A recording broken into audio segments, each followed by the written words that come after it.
The Athene Real Talk Podcast explores controversial ideas to stimulate debate and active thinking. These ideas do not always reflect Athene's personal views. Welcome to the Athene Real Talk Podcast. He has been called the best gamer in the world, hands down. World-famous gamer and philanthropist Athene. Gaming for Good, it's called, has raised more than $20 million. Using his notoriety to raise money for charity. On activism, science, culture, and self-development. Proud to have him in the studio today. I would not want to take you on in a video game.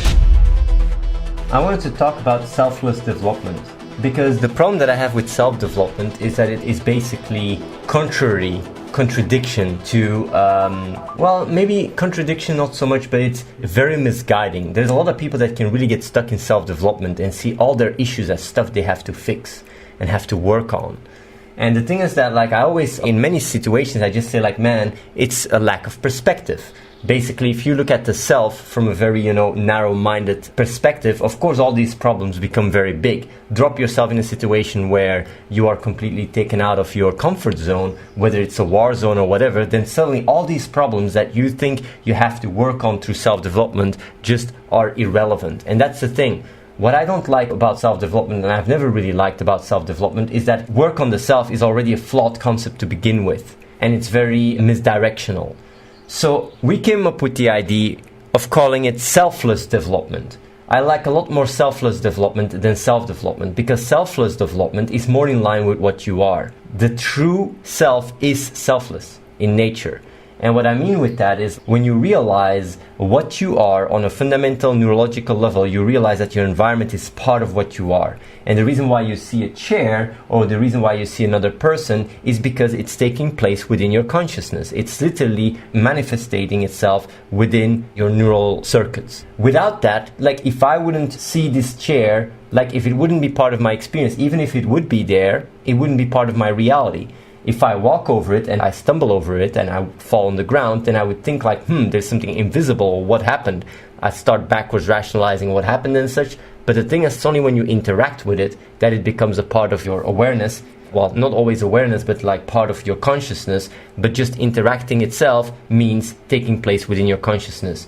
And that goes both ways, whether it's real or not real. And even the question of what is real and not real, I don't want to go too much philosophical, but whether it's real or not real, when it takes place in your consciousness, it's part of what you are. If you suddenly see a dragon or a pink elephant or whatever, then that pink elephant is part of your experience, it's part of what you are. If you don't see a wall and it's there, then that wall is not part of your experience. And that's the thing. When you realize that everything that expresses itself within your experience is part of, what you are, the concept of self becomes much more wider. And that's the problem. And the thing is, I've also explained this to Katarina yesterday, and I'm re-explaining it.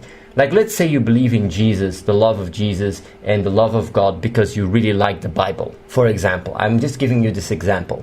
And then someone comes to you and debukes the Bible using facts, going hey, this is just a book, this and that. People that are very, very religious, they are unable to see that. And a lot of, people that are very scientific and a lot of atheist or agnostic people really look at that and go you know what? You got Jesus and God, it's all fine, but I know that it's very unlikely to be the case. Therefore, I don't choose to believe in that because it's probably flawed. It's a flawed concept. It's not in line with reality. Same when if you go to a psychic clinic and you see a guy wearing a Superman suit going whoa, I'm Superman. You just think the guy is crazy. Because you go the idea that he has about being Superman is not in line with reality, the guy is nuts. But what do we have now? We have a society that is completely based on dysfunctional beliefs and based on the sense of identity and individualism, which is not in line with what we are. Basically, when you just look at the definition of psychosis, everybody that has problems with identity is actually experiencing psychosis in one way or the other. You believe in a narrative that is not what you are. You believe in a certain concept of, this is what I am. You identify with a self that is not existing. It's just like the guy believing in Superman or the guy believing in Jesus or whatever. You look at that as a scientific person and you go this is wrong, this is derailed, this is dysfunctional, this is unlikely to be the case. I do not want to identify with it. But identification itself is a flawed concept. So when you go around and you really go what is it? If you think you're scientific or intellectual or whatever, believing in that idea of a self is dysfunctional. And just as much as someone that is believing in he's Superman in a psychic clinic or a religious fanatic that believes in Jesus, you cannot talk with them because they cannot comprehend it. just as much they are in denial, you are in denial. You are in denial of an idea of identity that is not reality. You are more than what you identify with. You are everything around you. And that's what the true self is inherently selfless. And I keep saying that, I keep mentioning it, and I wonder if people realize it, because for a lot of people it doesn't even process. They just go like, okay, like you are not the idea, the construct of, this idea of individual. No, everything you experience is part of what you are. And the idea of self is only interesting from a practical point of view, where I call myself Bashir, and it helps me in my interactions, in my environment and such, and place myself in an environment and on a practical level. But on an emotional level, I do not identify with this Bashir in any shape or form. I don't care about my name. I don't care about my story. I don't care about my personality. I am just what I am, an expression, and everything around me is part of that. So if I want to do selfless development or self-development, the way I do self-development is on a selfless level. Because myself is selfless. And that means, elevating everybody else's experience and potential and growth. That's how I do selfless development. And if people would see the world more through their real eyes rather than through this lens of warped identity or whatever, you start really seeing that all these issues and problems that you experience are all through a narrow lens of selfishness. Everything you do that is selfish is, in a sense, flawed. It is flawed. And you might say like, yeah, but what about eating? If you eat, then, that is something. No, it's not because you eat that you're selfish. And the thing is like, it's because you're looking at it from the flawed lens of identity and you label it as such. But you just are what you are. Is a tree selfish? Is a plant selfish? You just are what you are. And basically that includes and embodies everything around you. And if you see it that way, you start becoming like a cell in your body. I saw a thread on Making Sense where they said like, yeah, we have come to grow as superorganism where, we start working with each other through empathy and such. And that's how we managed to elevate. But it goes further than that. Even if you just look at a simple mammal or a simple animal or even an ant, they consist of millions, if not billions of cells that bring about the individual that work already together. So you're already the expression of a collective. So how do you think, like, if all these billions of neurons, all these cells bring about your awareness, if you look at it from each cell point of view, bring about what you are, how do you think that you are not connected to the bigger social organism we are if our ability to think and our ability to reflect has been thought by other organisms, like by other individuals within our consciousness, within our experience, to put it that way? So I just find it fascinating how we use double standards. Like when it comes about the cells, we don't even think about it, that we're basically the product of billions of neurons and all these cells communicating. We don't question that. We just take it for granted, like, yeah, this is me, this is me. No, you're a construct of 1 trillion different cells, and yet you identify as one. And that's the thing, like, we have these derailed concepts that we use that make us more flawed in our behavior and create duality, because our intellectual understanding of the self is not in line with the actual reality of the self.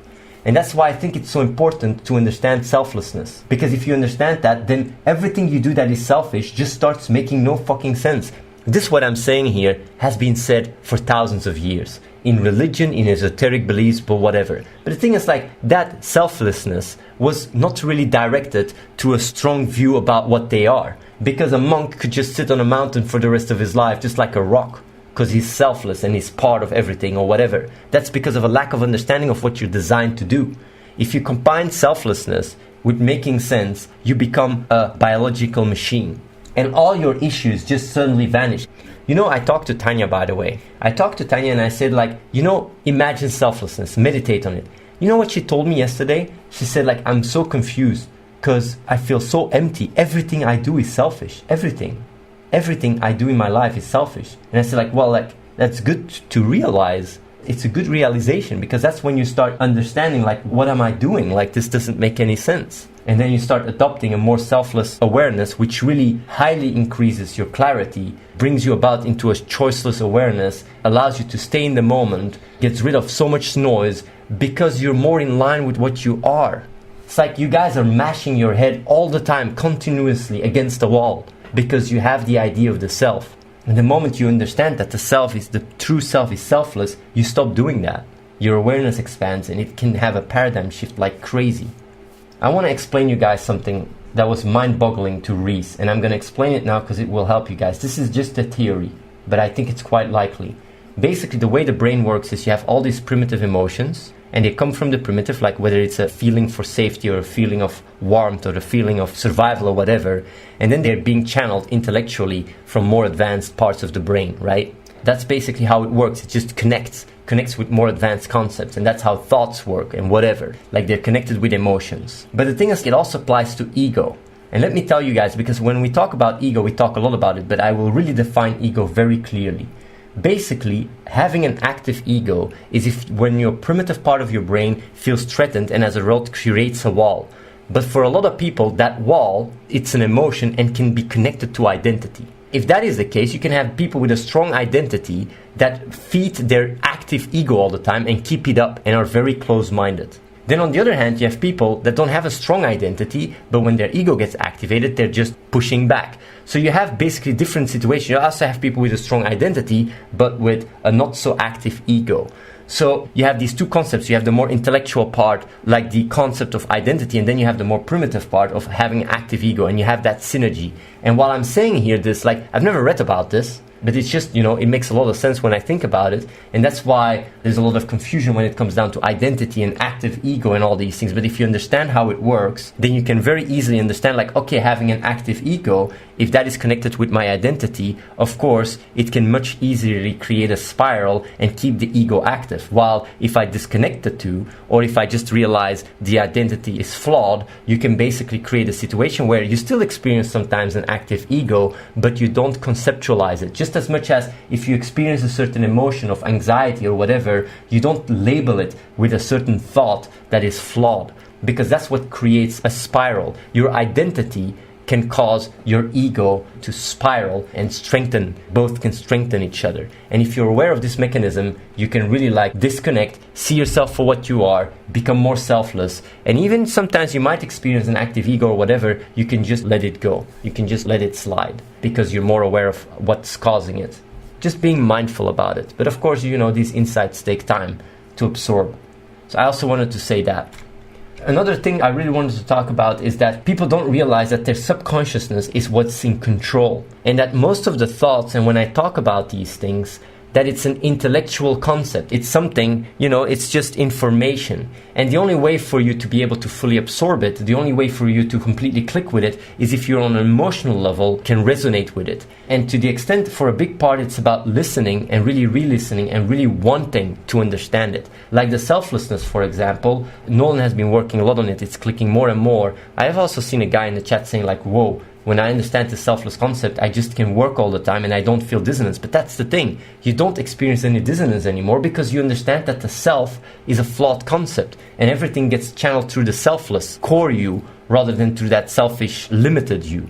And as a result, if you can connect that to your more subconscious part, you can become a much more consistent person. But even though you hear the information, I'm explaining it, for you to actually vibe with it requires time. You have to think about it, you have to reflect on it, you have to really understand the concept. When I say it, literally, nothing is external. Understand that everything takes place in your experience. If it wasn't for your parents, and for the parents of your parents, and the parents of the parents of your parents, you wouldn't even be able to speak, you wouldn't even be able to think. All these ideas, all these things are just part of a collective organism. We are all interconnected. And that is also something that I realized. That's why when I talk to people and when I speak to people, their awareness gets elevated because we merge in a sense when there is no ego in between. Because your neurons are connected with other people's neurons through mirror neurons and all that shit. You can literally, through truly listening, you can become the other person for a certain part and your intelligence can get elevated like crazy. That's why I do think that truly listening to what I say and talk about can highly increase your ability to grow as a person. And when I say grow as a person, it's quite selfish. It's more like grow as human mankind. It's about the selflessness. It's not even about growing as a person. It's about growing as an organism. That's what it's about. And we have gone way deep in the rabbit hole with individualism, dysfunctional beliefs about identity that is stimulated from when we're really young. And a lot of you guys are in denial and have an inability to fully process what I'm saying. It's like the guy that is religious or the guy that believes in Superman. You guys, in a sense, have psychosis. He might say no, I'm a reasonable... No. If you believe in identity, if you believe in all your story and all that shit, that's not what you are. You're much more than that.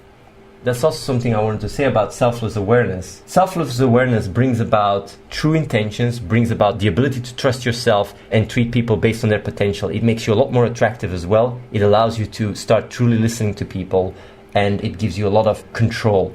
But making sense doesn't always make sense from a selfish point of view.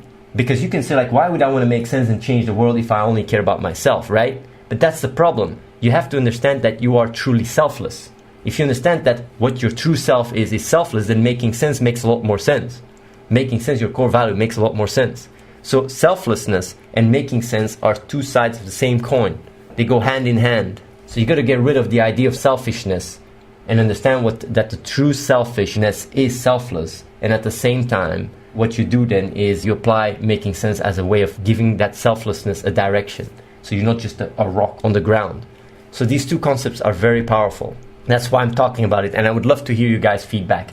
So making sense didn't make a lot of sense for a lot of people from a selfish angle, but the selfish angle is what causes you to not want to make sense because you're approaching it from a dysfunctional, like warped belief of what you are. But if you understand what you really are, you become selfless, and then making sense is just strengthens your action like crazy. So I wanted to say also that selflessness and making sense goes hand in hand. And that's why right action can help you so much more to make sense, because right action is more selfless. The Extreme on Twitch says, Athene, do you actually realize that by wanting to be selfless or claiming to be so means that you have erased any sense of belongingness, which is theoretically and practically impossible for any human being? I mean, just look at your relationship with Tanya. Can you claim that it's selfless? By the way, if you want to experience what other great minds conceptualize about selflessness, check Carl Gustav Jung's The Red Book. It goes beyond beyonds. You don't understand the concept of selflessness. Selflessness does not mean that the way you look at it is you look at selflessness from a selfish point of view, and you say selfless is without the selfish. That's how you look at it. And you go like, yeah, you can't be selfless because you can't have an expression without the selfishness. No, what I'm saying is the selfishness, the true state of selfishness is selfless. You are what you are, including your environment. So if you are in a situation where you are surviving, or if you're in a situation where you're talking or helping or whatever, everything that takes place in your experience is part of what you are. That includes you, that includes your environment. It's one and the same thing. There is no duality. So selflessness does not mean without the self. Selflessness is just the state of the self. And I also think what is very important is to understand that when you talk about these concepts and you look at it, you have to be really detached from your own worldview and paradigm. Because if a lot of your questions and a lot of your criticism is channeled through an idea of attachment to certain thoughts or whatever, you will just get extremely triggered by me addressing every question really sharply. So it's really important to meditate on that. Because if you fall into that cycle, you won't be able to fully absorb the information I'm giving you. Legend says, Athene, when do you know when you're truly selfless? One might think they are really being selfless, but are truly for doing it for validation purposes. Selfless is just an awareness. How do you truly know you're selfless? Is when you do stuff, you do it because it just comes from a core, from your essence of wanting to make sense in a pure way, not attached to concepts of self or whatever. Saber says, Athene, are you saying that when you are selfless, you are in line with reality and always making sense? No. When you're selfless, you're just in line with what you are. Making sense is using your rational parts of the brain in order to direct the selfless. So without direction, you can be selfless and you're just a monk on the fucking mountain. With making sense, you become a biological machine. What I'm talking here is about evolution, psychological evolution on steroids. You basically combine the scientific insight of what you are together with the insight of what you are and what you came from, to also give direction and purpose to the insight of what you actually are. And that just causes explosion in growth. Not just personal, but just collective growth. And that's why I have such an urge spreading this and talking to you guys. And I've had an urge for this for the past 15 years, but I'm getting better and better at explaining it. And when you are selfish, your beliefs are dysfunctional because it doesn't improve the collective. No. When you're selfish, where it comes from, it depends what kind of selfishness you're talking about. If you're talking about the selfish kind of part where it's channeled through the idea of identity, then definitely you're completely dysfunctional. But if you're just in a way selfish because you're eating, I wouldn't say eating is selfish. I would say eating is selfless. And you might say like, yeah, but you're doing it for yourself. It's because you're connecting it with the idea of identity. And I'm just saying here that the self, the true, is selfless. So that means like there is no self. There is just what you are, the expression. And that includes you eating, that includes you reproducing, that includes interacting with other people. You just are. You become in the present, you start living in the present, you start being more, compatible to just take action, and you much more easily experience clarity and unity because you don't experience that duality between your intellectual concept of what you are and your environment and all these things.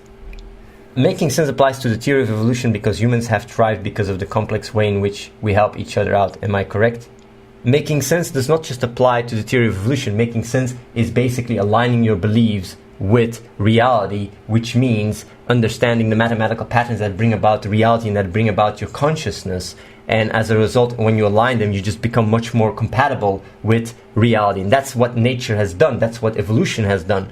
Evolution is merely life becoming more and more compatible with reality. And that's it. And we can just do that in a much more optimal way. And we're basically doing it automatically. Whether you argue or you dislike it or like it, we're doing it automatically. Just look at all technology. Look at our ability to speak, type. Everything is an expression of it. So it's not even about arguing about this. This is just what it is. And when people come and they go like, wait, this and that, you just don't have the ability to just take distance and look at it for what it is. You just are very narrow-minded looking at it from a very small perspective. Millside says, how do you deal with the fact that when your consciousness dies, basically everything ceases to exist? Millside, when you look at it from that point of view, it's because you're looking at it from the idea of a flawed concept of the self. And what I mean with that is, when you think like you dying, there is no such a thing as you. That's the problem. When you say like, what do you do when you die? What is you? Is it your story? Like, let's say you get cloned or whatever. Did you just die? Let's say they clone you and say you're the clone. Did you just come to existence? What about your entire narrative? What about all your story? Is that you? What are you? When you start looking at what you are from a very scientific point of view, you might as well say you're dying every single moment. Because every single moment you're a different entity.